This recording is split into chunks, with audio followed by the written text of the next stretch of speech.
This week we learn about different kinds of deductive versus inductive arguments. And the first kind of deductive argument, and remember that means that the claim is made that the premises, if true, infer a necessarily true conclusion. The first kind of deductive argument we'll look at is called modus ponens. Modus ponens is a syllogism, meaning that it has two premises and a conclusion. And the first premise is always a hypothetical. It's what we call a conditional statement. And it says that if P, then Q. Okay? And P you could fill in with any simple statement. So an example would be, if I am a Clark College student, then I am attending a Washington school, let's say. Okay. So in this case, P refers to I am a Clark College student. That's a simple proposition that is either true or false. Okay.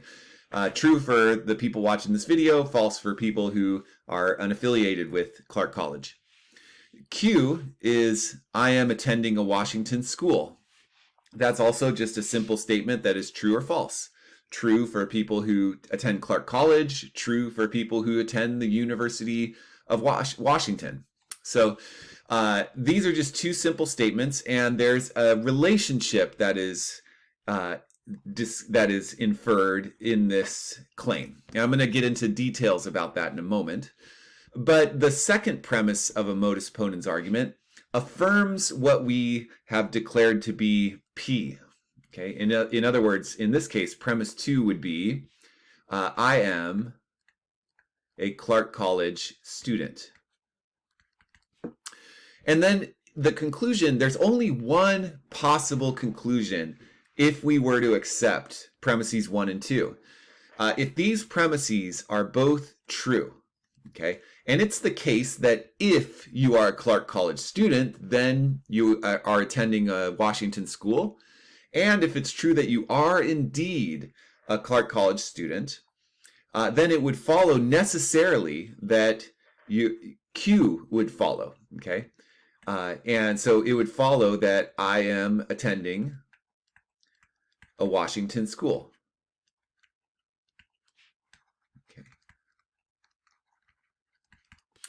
And if these premises are both true, then the conclusion would have to be true as well. This is a valid deductive inference.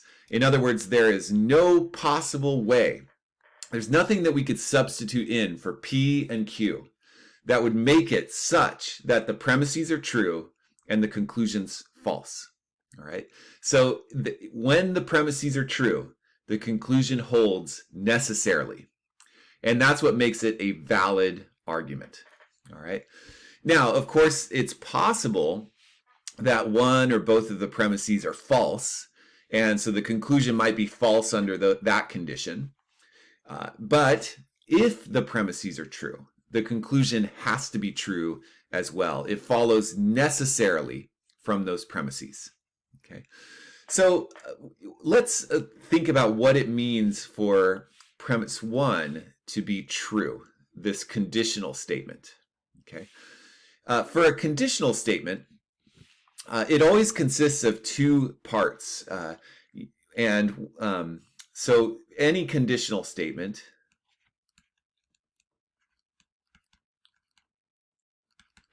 will always take the form of if, and then the first, what follows if is what we call the antecedent. All right. So I'm just gonna put P there, but it's the antecedent. Okay, so I want to make some notes here on this. So it's called the antecedent, what comes before. Okay, and it's what we would call a sufficient condition if the statement is a true one. Okay, what it means for a claim to be a sufficient condition is that if the condition is met, then what follows necessarily. Okay, so what follows is Q, which is known as the consequent. And it's known as also, if the statement is correct, it will be a necessary condition. Meaning that you don't have P if you don't have Q. Q is necessary for P. So the way to think about these two components is that if the statement is a good one, it's a true statement, then having the antecedent met in reality means that the consequent follows, and the consequent is necessary for the antecedent. So let's look at two claims. One will be true and one will be false to help us understand this better. So let's take, if I am a human, then I am warm-blooded. Okay, so the I am a human is a sufficient condition for being warm-blooded. All right, that's that would have to be the case if this statement is true. This statement is true because indeed, being a human, that's all you need to be a warm-blooded creature.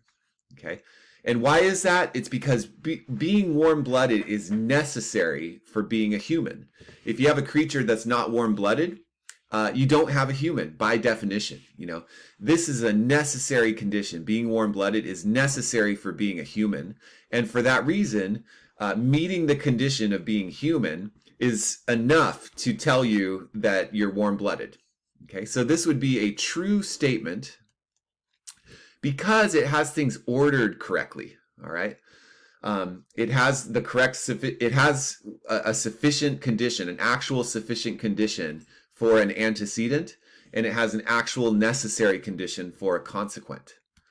Now contrast that with this statement. If I am warm-blooded, then I am human. And this is actually a false statement. Okay, and why is that? It's because this is not, being warm-blooded is not sufficient for being human. And being human is not necessary for being warm-blooded. All right. If I am a dog, all right, then I'm warm-blooded, but it doesn't follow from that I'm human. And that's because being human is not necessary for being warm-blooded. There are other creatures out there who would meet that condition. Okay, so we could substitute in other consequence here, ultimately, what this claim is false because the condition isn't met. All right, it's not a true if-then because this is not a sufficient condition. Being warm-blooded is not sufficient for being human, and being human is not necessary for being warm-blooded.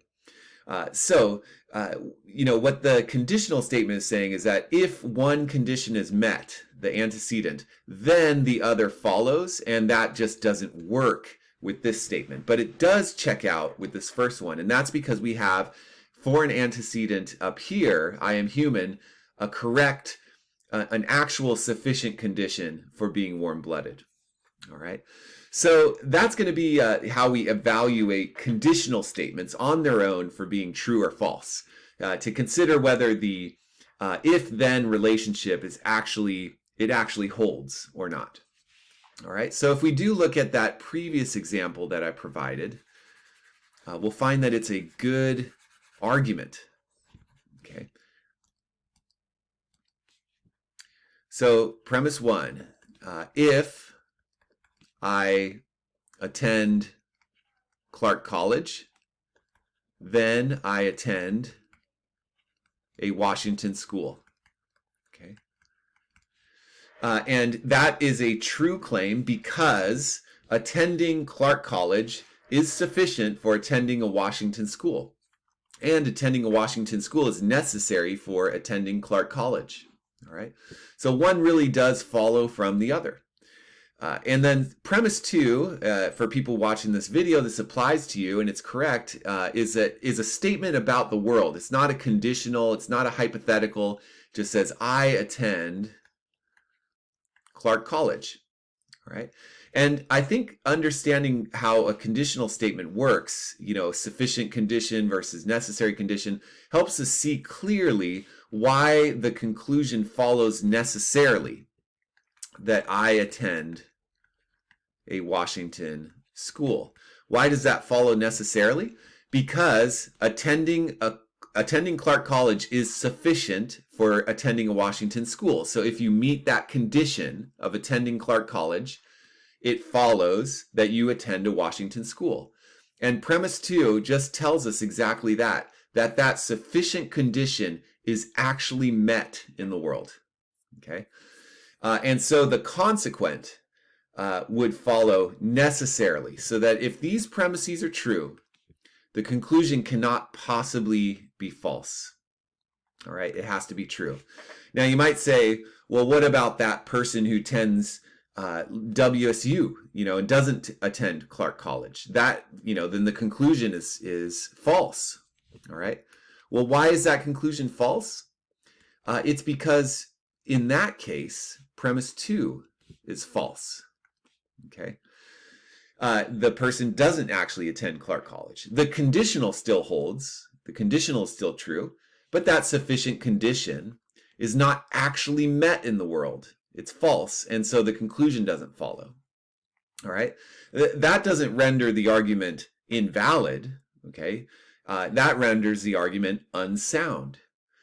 It's still a valid argument because if premise two turned out to be true, and that person doesn't attend WSU, they do attend Clark College, then the conclusion follows. Okay? You'll never find a case where an argument has the format of modus ponens. You'll never find a case where the premises are both true and the conclusion is nevertheless false. If the conclusion is false and the argument has this form, then it has to be the case that one or both of the premises are false themselves. Okay. This is a valid argument because the premises cannot be true while the conclusion is false. True premises infer a necessarily true conclusion. So that's a common deductive argument form, and we see it often. When you see an argument that has this form, you can know, if you recognize this form, you can just know straight off the bat without really doing any testing that it's a valid form. And then it's just a matter of testing it for soundness. Are the premises actually true or not?